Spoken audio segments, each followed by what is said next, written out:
Quarter ফাইনালে নেদারল্যান্ডের বিপক্ষে আগামীকাল রাত ১টায় মাঠে নামবে আর্জেন্টিনা। আর এ ম্যাচে খেলতে পারবে না আর্জেন্টিনার মধ্যমাঠের কাণ্ডারি ডি পল। এমনই খবর শোনা যাচ্ছিল গত ২ দিন ধরে।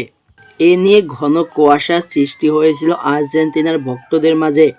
অনেকে ভেবেই নিয়েছিল আগামীকালের মহা গুরুত্বপূর্ণ ম্যাচে মাঠে নামতে পারবেন না ডি পল।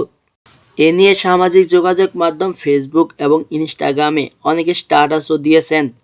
আর্জেন্টিনার খেলাভিত্তিক একটি জাতীয় পত্রিকা মঙ্গলবার জানায়, প্র্যাকটিসে নামার আগেই ডান পায়ে ব্যথা অনুভব করেন ডি পল, যে কারণে দলের সঙ্গে অনুশীলনও করেননি তিনি। আর্জেন্টাইন সমর্থকেরা তাই বেশ উদ্বিগ্ন হয়ে পড়েছেন ডি পলকে নিয়ে। সমর্থকদের দুশ্চিন্তার কথা মাথায় নিয়েই বোধহয় সামাজিক যোগাযোগ মাধ্যম ইনস্টাগ্রামে স্ট্যাটাস দিয়েছেন ডি পল নিজেই। বুধবার বিকালে তিনি সেই পোস্টে জানিয়েছেন সবকিছু ঠিকঠাক আছে। এদিকে ডি পলের ইনস্টাগ্রাম পোস্টের পর প্রাণ ফিরে পেয়েছে আর্জেন্টাইন সমর্থকেরা। সবার একটিই আশা, নেদারল্যান্ডের বিপক্ষে মহা গুরুত্বপূর্ণ ম্যাচে ডি পলকে সঙ্গে নিয়েই মাঠে নামবে আর্জেন্টিনা। এর আগে আর্জেন্টিনা নেদারল্যান্ডের বিপক্ষে শেষ ম্যাচ খেলেছিল ২০১৪ সালে। ব্রাজিল বিশ্বকাপের সেমিফাইনালে নেদারল্যান্ডকে টাইব্রেকারে হারিয়েছিল আর্জেন্টিনা।